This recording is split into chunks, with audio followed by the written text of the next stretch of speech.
Not for profit organisation में कुछ consumable item होते हैं जो ऑर्गेनाइजेशन के द्वारा कंज्यूम किए जाते हैं। जैसे कि अगर मेडिसिन की बात करते हैं तो वो हॉस्पिटल में कंज्यूम किए जाते हैं, स्टेशनरी ऑफिसेज में कंज्यूम किए जाते हैं, इसी तरीके से स्पोर्ट्स मटेरियल स्पोर्ट्स क्लब में कंज्यूम किए जाते हैं।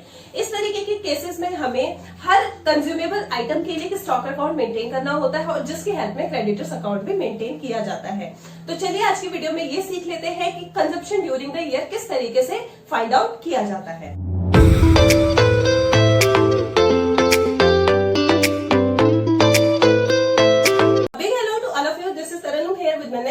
Series of accounting for not for profit organisation. आज की वीडियो क्लास 12 और बीकॉम पास या ऑनर्स के स्टूडेंट के लिए एप्लीकेबल रहेगी।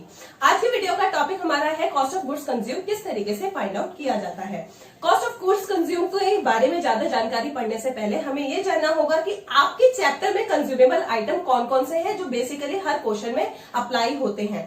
फर्स्ट वन रहेगा आपका मेडिसिन, सेकंड वन रहेगा आपकी स्टेशनरी और थर्ड वन रहेगी आपका स्पोर्ट्स मटेरियल। ये तीनों ही कंज्यूमेबल आइटम्स होते हैं जिसके लिए हमें consumption during the year find out करना होता है। ठीक है, क्वेश्चन को समझने से पहले मैं आपको कुछ बातें समझाना चाहूंगी जिसमें हमें दो मेथड अप्लाई करना है। दोनों में से कोई भी एक मेथड आप अप्लाई करके consumption during the year find out कर सकते हैं। तो मेरा मतलब है कि इसका मेथड क्या है। फर्स्ट वन मेथड जो होगा, जिस तरीके से आपने सब्सक्रिप्शन फाइंड आउट करने के लिए टेबल बनाई थी जिसमें कुछ चीजें ऐड लेस की जाती है, इसी तरीके से फर्स्ट मेथड में आप कुछ एक टेबल बनाकर यानी कि आप एक स्टेटमेंट तैयार कर सकते हैं जिसमें कुछ चीजें ऐड होंगी कुछ चीजें लेस होंगी, जिसके अकॉर्डिंग आप consumption during the year find out कर सकते हैं। सेकंड मेथड इसका अल्टरनेटिव है, जो फर्स्ट मेथड को अगर आप कन्वीनियंट नहीं लगता है तो उसको छोड़कर ये अल्टरनेटिव यूज कर सकते हैं। सेकेंड मेथड में आपकी हेल्प के लिए बनेगा इस हर कंज्यूमेबल आइटम के लिए सेपरेट स्टॉक अकाउंट, और अगर क्वेश्चन के एडिशनल इंफॉर्मेशन में क्रेडिटर्स से रिलेटेड कुछ आइटम्स गिवन है तो उसकी हेल्प में बनेगा क्रेडिटर्स अकाउंट। तो ये तो आपके मेथड है, दोनों में से जो आपको कन्वीनियंट लगे आप वो मेथड ऑप्ट कर सकते हैं। लेकिन मैं आपको रिमाइंड कराना चाहूंगी दोनों ही मेथड आपको सेम अमाउंट फाइंड आउट करके देते हैं, तो जो मेथड आपको इजी लगे आप वो ऑप्ट कर सकते हैं। मैं आपको एक चीज और बताना चाहूंगी कि आज की वीडियो जो है वो स्टेटमेंट के थ्रू यानी हम फर्स्ट मेथड लर्न करने वाले हैं ताकि वीडियो आपकी ज्यादा लेंथी ना हो। तो हम सेकंड वीडियो में बात करेंगे क्रेडिटर्स अकाउंट की और स्टॉक अकाउंट की। ठीक है, तो आज हमारे स्टेटमेंट के थ्रू हम किस तरीके से फाइंड आउट करते हैं वो समझेंगे। वीडियो को स्टार्ट करने से पहले हम ये समझ लेते हैं कि क्वेश्चन का पैटर्न किस तरीके से होता है। अगर आप क्वेश्चन के पैटर्न को समझ जाते हैं तो क्वेश्चन आप इजीली सॉल्व कर सकते हैं। क्वेश्चन के पैटर्न में अगर आपने चैप्टर्स के अंदर क्वेश्चन देखे होंगे तो आपको तीन तरीके की चीजें गिवन होती है। फर्स्ट वन गिवन होता है आपको ओपनिंग और क्लोजिंग स्टॉक, यानी स्टॉक से रिलेटेड आपको ओपनिंग आइटम और क्लोजिंग आइटम गिवन होता है। ठीक इसी तरीके से क्रेडिटर, उस पर्टिकुलर आइटम के लिए आपको क्रेडिटर्स भी गिवन होंगे जो कि ओपनिंग के डेट में भी होंगे और क्लोजिंग के डेट में भी होंगे। तीसरा आता है आपका एडवांस पेमेंट। एडवांस पेमेंट में आपने बिगिनिंग में कितना एडवांस आपका अमाउंट है और क्लोजिंग में कितना अमाउंट आपको गिवन है वो आपके क्वेश्चन में दिया गया होगा। तो इन तीनों को समझ लेते हैं। अगर आप इन तीनों को समझ लेते हैं तो क्वेश्चन सॉल्व करना आपके लिए काफी इजी हो जाता है। तो चलिए समझ लेते हैं कि इसको किस तरीके से कौन से केस में आपको ऐड करना है और किस केस में आपको लेस करना है। जैसे कि मैंने आपको बताया तीन तरीके की चीजें आपको एडिशनल इंफॉर्मेशन में गिवन होगी। तो फर्स्ट वन आप देख रहे हैं स्टॉक। स्टॉक के लिए आपको दो चीजें गिवन होंगी, ओपनिंग स्टॉक और क्लोजिंग स्टॉक। नेक्स्ट आपको क्रेडिटर गिवन होगा, क्रेडिटर में भी ओपनिंग और क्लोजिंग आपको गिवन होगा। थर्ड आपका दे रखा है advance payment. Advance payment in the beginning और एट द एंड होता है। अब हमें क्या लर्न करना है वो ये है कि कब कौन सी चीजें हमें प्लस करनी है और कब कौन सी चीजें हमें माइनस करनी है। अगर आपने सब्सक्रिप्शन का फॉर्मेट पढ़ा है तो आपको पता होगा कि हमें कुछ चीजें ऐड करनी होती है, कुछ चीजें लेस करनी होती है। सेम ये भी वही मेथड है। ठीक है, आ जाते हैं, बात कर लेते हैं स्टॉक की। स्टॉक में क्या है, देखो कौन सी चीज ऐड करनी है इसका मैं आपको रीजन भी दूंगी ताकि आपको रेक्टिफिकेशन करने की जरूरत ना रहे, आप इजीली समझ सके कि ऐसा होता क्यों है। ओपनिंग स्टॉक, क्योंकि ये कंज्यूमेबल आइटम है, दैट मीन कि इस पर्टिकुलर ईयर के अंदर से कंज्यूम किया जाएगा। तो कंजप्शन में जो चीजें आ रही हैं वो इसी करंट की ईयर की है तो वो ऐड हो जाएंगी, और कंजप्शन में अगर कोई ऐसी चीज आ रही है जो करंट पीरियड के अंदर यूज नहीं हुई है तो आप उसे लेस कर देंगे। तो ओपनिंग स्टॉक का मतलब है बिगिनिंग में आपके पास कुछ स्टॉक होगा जो पूरे ईयर आपने कंज्यूम किया होगा, है ना। तो इसका मतलब ओपनिंग स्टॉक आपका कंज्यूम हो हो रहा है इस ईयर के अंदर, तो आप इसको क्या कर दोगे, ऐड कर दोगे इस तरीके से, ठीक है। इसी तरीके से अगर मैं बात करती हूँ क्लोजिंग स्टॉक की, तो क्लोजिंग स्टॉक क्या होता है, आपका पीरियड के एंड में बचा हुआ स्टॉक होता है। तो इसका मतलब ये वो स्टॉक है जो इस पर्टिकुलर ईयर के अंदर कंज्यूम नहीं हुआ है। तो अगर ये कंजप्शन के अंदर नहीं आ रहा है तो आप इसको लेस कर दोगे, तो ओपनिंग स्टॉक आपका ऐड हो जाएगा और क्लोजिंग स्टॉक आपका माइनस हो जाएगा। अब आपको एक चीज ध्यान रखना है, चाहे आप मेडिसिन से रिलेटेड एंट्रीज कर रहे हो, स्टॉक से रिलेटेड स्टेशनरी से रिलेटेड एंट्री कर रहे हो, या फिर स्पोर्ट्स मटेरियल से रिलेटेड एंट्री कर रहे हो, सब में यही फॉर्मूला यूज होगा। ओपनिंग स्टॉक ऐड होगा और क्लोजिंग स्टॉक माइनस होगा। अब आ जाते हैं हम क्रेडिटर्स पे। क्रेडिटर्स क्या होते हैं, जब भी आप क्रेडिट पे कोई चीज परचेज करते हैं और उसकी पेमेंट अभी आपने नहीं की है तो वो आपके क्रेडिटर्स कहलाते हैं। अगर ओपनिंग क्रेडिटर है तो आपको समझना है कि ये प्रीवियस ईयर से रिलेटेड है। अगर ओपनिंग क्रेडिटर है इसका मतलब ये प्रीवियस ईयर में कभी आपने कुछ चीजें, कुछ आइटम परचेज किए होंगे जिसकी पेमेंट आपने नहीं की है और इसीलिए इस ईयर के अंदर कैरी फॉरवर्ड हुआ है, तो ये प्रीवियस ईयर से है रिलेटेड, इसलिए आप इसे नहीं रखोगे करंट ईयर के अंदर, ठीक है। नेक्स्ट आ जाता है क्लोजिंग क्रेडिटर। क्लोजिंग क्रेडिटर ये है कि इसका मतलब है आपने करंट पीरियड के अंदर ही कुछ आइटम्स परचेज किए होंगे क्रेडिट में जिसकी पेमेंट आपको इस ईयर के अंदर ही करनी है, ठीक है। तो ये क्लोजिंग क्रेडिटर वो है जो करंट पीरियड से रिलेटेड है, और जो करंट पीरियड से रिलेटेड है इसका मतलब कि इस क्रेडिटर से जो भी आपने अमाउंट कह रही हूँ, आइटम जो भी परचेज किया होगा वो कंज्यूम किया होगा, ठीक है, तो ये ऐड हो जाएगा, ठीक है। अब बात कर लेते हैं एडवांस पेमेंट की। अगर आप कोई भी चीज परचेज करते हो तो जिस तरीके से आप क्रेडिट पे परचेज करते हो, ठीक उसका अपोजिट क्या हो सकता है, आप एडवांस पर पेमेंट भी कर सकते हो। अगर आपने एडवांस पेमेंट बिगिनिंग में की है, अगर आपने एडवांस पेमेंट बिगिनिंग में की है इसका मतलब वो करंट पीरियड के लिए ही पेमेंट की है। आप खुद सोच के देखो कि अगर मैं अपना ईयर 1 अप्रैल से स्टार्ट करती हूँ, 31 मार्च नेक्स्ट ईयर में खत्म करती हूँ, तो अगर मैंने 1 अप्रैल को ही कोई चीज एडवांस पेमेंट कर दी है, दैट मीन कि वो 31 मार्च तक यूज होगा, ठीक है, तो करंट पीरियड से रिलेटेड है। तो अगर advance payment in the beginning है तो वो ऐड हो जाएगा। इसी तरीके से advance payment at the and है, यानी कि 31 मार्च को एंड में आप किसी चीज की एडवांस पेमेंट करें, यानी कि वो आने वाले नेक्स्ट ईयर के लिए पेमेंट की है, तो जो चीजें नेक्स्ट ईयर से रिलेटेड है आप उसे माइनस कर देंगे। तो इस तरीके से ये फॉर्मूला बन जाता है। अगर आप इस तरीके से लर्न करते हैं तो ये आपको लॉन्ग टर्म तक याद रहेगा, ठीक है। अब इसी की हेल्प से अब एक छोटा सा क्वेश्चन हम सॉल्व कर लेते हैं ताकि ये आपके लिए और ज्यादा क्लैरिटी लेकर आए। तो चलिए बढ़ते हैं क्वेश्चन की तरफ और देख लेते हैं मैंने आपके लिए कौन सा क्वेश्चन ऑप्ट किया है। क्वेश्चन स्टार्ट करने से पहले मैं आपको एक बात रिमाइंड कराना चाहूंगी, अगर आप मेडिसिन की कैलकुलेशन कर रहे हैं, स्टेशनरी की कैलकुलेशन कर रहे हैं या स्पोर्ट्स मटेरियल की कैलकुलेशन कर रहे हैं, तीनों की कैलकुलेशन सेम तरीके से होगी। तीनों की कैलकुलेशन एक वीडियो के अंदर पॉसिबल नहीं है, तो हम जो कैलकुलेशन कर रहे हैं वो मेडिसिन से रिलेटेड है, ठीक है। ये एक हॉस्पिटल है, एनपीओ टाइप का है, जिसके अंदर हम medicine consume during the year find out करना चाहते हैं, ठीक है। लेकिन आप इससे ये मत सोचना कि बाकी क्वेश्चन सॉल्व नहीं हो सकते, बाकी अगर अदर कंज्यूमेबल आइटम्स भी आते हैं तो वो इसकी हेल्प से सॉल्व हो सकते हैं, ठीक है। हम ये सीखना चाहेंगे कि सबसे पहले हम इसके स्टेटमेंट कैसे तैयार करेंगे, देन हम इसे इनकम एंड एक्सपेंडिचर अकाउंट और बैलेंस शीट में किस तरीके से शो करेंगे, वो है, ठीक है। तो एडिशनल इंफॉर्मेशन आपको क्वेश्चन में गिवन है, ये एडिशनल इंफॉर्मेशन आपको हर क्वेश्चन में गिवन होगी। हो सकता है इसमें से कुछ ही आइटम्स गिवन हो, कुछ आइटम्स गिवन ना हो, तो जो आइटम्स गिवन है उनकी इस वीडियो की हेल्प से उनको आप सॉल्व कर सकते हैं, और जो आइटम्स गिवन नहीं है आप उसको स्किप कर दो, कोई जबरदस्ती नहीं है उसके लिए कि ढूंढना ही जरूरी है कि ऐसा ही होगा, ठीक है। तो हम सिर्फ फोकस कर रहे हैं एडिशनल इंफॉर्मेशन पे। यहाँ पे आपको ओपनिंग डेट गिवन है 1 अप्रैल 2018 और क्लोजिंग डेट गिवन है 31 मार्च 2019। तो इसको ध्यान में रखते हुए मैंने आपको बताया था एनपीओ चैप्टर के अंदर जो एडिशनल इंफॉर्मेशन होती है वो डेट के ऊपर डिपेंड करती है, तो डेट हमारे लिए इंपॉर्टेंट रहेगा। सबसे पहले आपको गिवन है स्टॉक ऑफ मेडिसिन, जो 1 अप्रैल 2018 को 30,000 है और फिर 31 मार्च 2019 को 5,000 है। तो जैसा कि मैंने बताया ओपनिंग स्टॉक को ऐड किया जाता है और क्लोजिंग स्टॉक को माइनस किया जाता है, ये तो हम इजीली कर लेंगे। क्रेडिटर्स भी आपको ओपनिंग में 20,000 गिवन है, क्लोजिंग में 13,000 गिवन है। क्रेडिटर्स जो ओपनिंग के होते हैं वो लेस हो जाते हैं और जो क्लोजिंग के होते हैं वो ऐड हो जाते हैं। एडवांस भी आपको गिवन है 2019 के लिए। देखो ये एंड का एडवांस है, आप देख रहे हो, एडवांस पेड फॉर मेडिसिन और 31 मार्च 2019।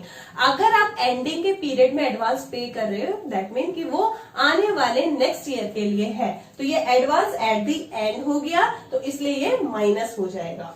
Advance paid for medicine on 31 मार्च 2018। अब देखो यहाँ पे दोनों डेट सेम है, लेकिन अगर डेट सेम होता है तो हम ईयर पर कंसंट्रेट करेंगे। ये 2019 है, ये 2018 है, तो 2018 हमारा क्या है, ओपनिंग, तो ये ओपनिंग का एडवांस है, ठीक है। तो ये ओपनिंग का एडवांस है और मैंने आपको बताया कि ओपनिंग का एडवांस ऐड होता है। फिर बात करते हैं amount paid for medicine during the year. ये वो चीज है जो आपको आपके स्टेटमेंट में सबसे ऊपर रखनी है जब आप कैलकुलेशन करेंगे। अगर पेपर क्वेश्चन में आपके एडजस्टमेंट में ये लाइन नहीं दे रखी होती है, ये लाइन कहाँ होती है, क्वेश्चन आपको रिसीप्ट एंड पेमेंट अकाउंट की फॉर्म में गिवन होता है, तो ये पेमेंट साइड में गिवन होगी। जैसे पेमेंट साइड में बाय मेडिसिन करके आपको लिखा हुआ होगा, तो पेमेंट का मतलब क्या है कि आपने मेडिसिन को परचेज करते टाइम कुछ पेमेंट की है, तो वही ये है amount paid for medicine during the year. तो या तो अगर आप 3 मार्क्स का क्वेश्चन कर रहे हैं तो इस तरीके से गिवन होगा, लेकिन अगर आप फुल फ्लेजेड क्वेश्चन कर रहे हैं तो उसमें आपको ये कहाँ गिवन होगा, पेमेंट साइड में। तो आपको कंफ्यूज नहीं होना है, दोनों का मतलब ही क्या है, सेम है। तो जब हम हमारी स्टेटमेंट स्टार्ट करेंगे तो वो यहां से स्टार्ट होगी कि आपने इस पीरियड के अंदर कितना अमाउंट पे किया था मेडिसिन के लिए, फिर बाकी सारी चीजें आएंगी। चलिए कैलकुलेट कर लेते हैं। मैंने वीडियो शॉर्ट हो सके इसलिए कैलकुलेशन पहले से की है, बट मैं आपको समझा देती हूँ किस तरीके से। जो आपको amount paid for medicine during the year 1,08,000 दे रखा है, यहां से हम क्वेश्चन स्टार्ट करेंगे यहां पर, ठीक है।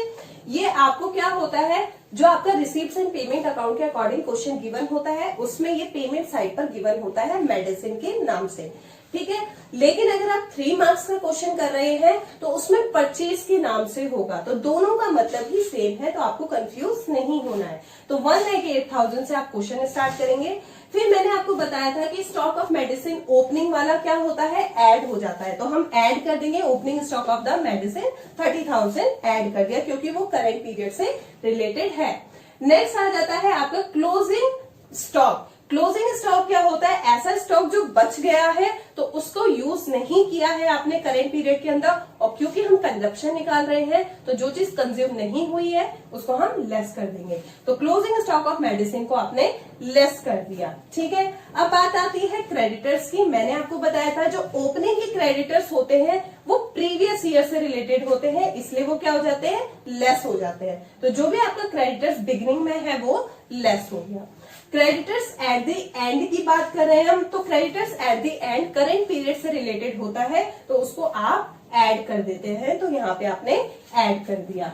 नेक्स्ट बात करते हैं एडवांस पेमेंट की। तो पहले आपको advance paid for medicine closing वाला गिवन है, और क्योंकि एडवांस जो आप क्लोजिंग में पेमेंट करते हैं वो नेक्स्ट ईयर के लिए होता है, इसलिए आप उसे क्या कर देंगे, लेस कर देंगे। तो advance paid for medicine at the end less हो जाएगा। और मैंने आपको ये भी समझाया है कि जब भी हम कोई आइटम लेस कर रहे होते हैं तो आप उसे बेटर रहेगा कि ब्रैकेट्स में शो करो, ताकि आप एक ही साइटिंग में समझ जाओ कि इसको लेस करना है।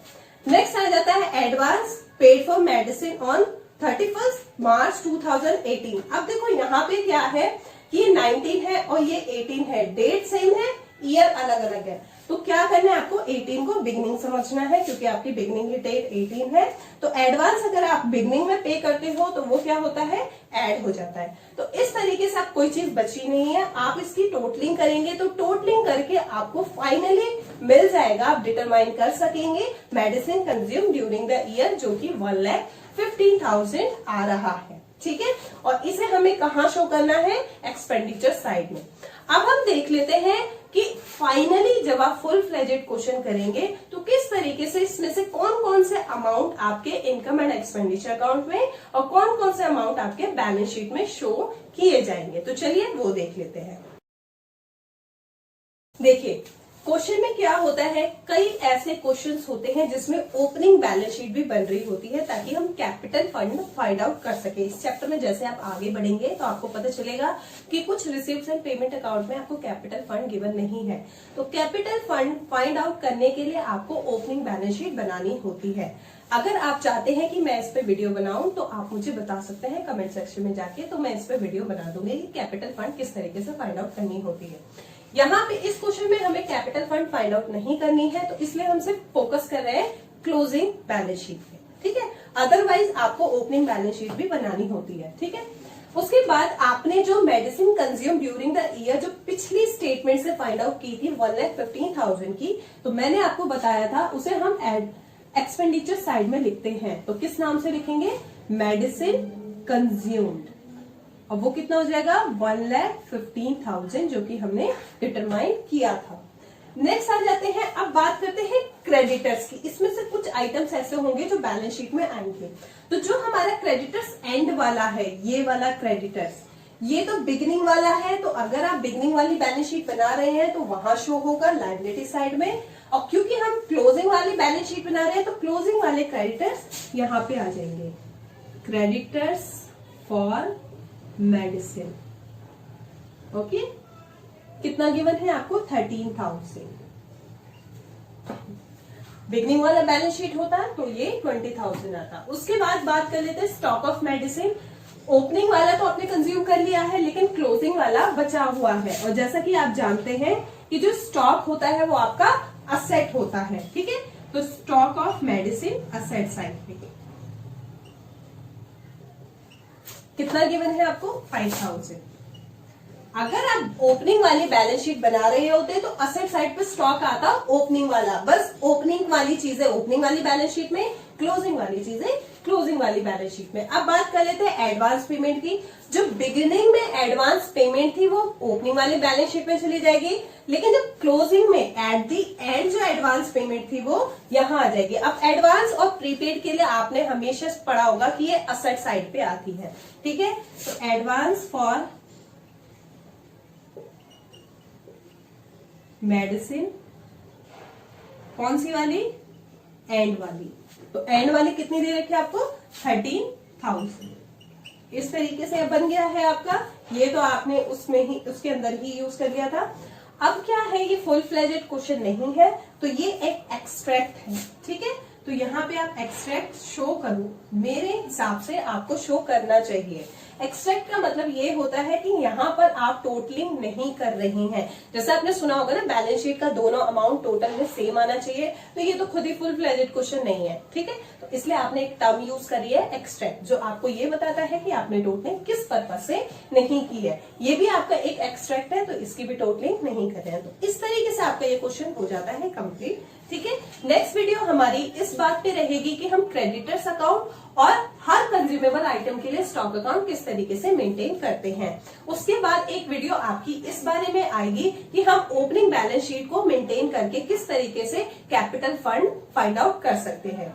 अगर आप ऐसे स्टूडेंट हैं जो फंड बेस्ड अकाउंटिंग की वीडियो चाहते हैं तो उसके वीडियो मैं ऑलरेडी बना चुकी हूं, और इस वीडियो के डिस्क्रिप्शन बॉक्स में मैं उसका लिंक आपको दे दूंगी। आप वहां पे जाके चेकआउट कर सकते हैं कि स्पोर्ट्स फंड से रिलेटेड, स्पेसिफिक फंड से रिलेटेड आइटम्स को किस तरीके से इनकम एंड एक्सपेंडिचर अकाउंट और बैलेंस शीट में शो किया जाता है।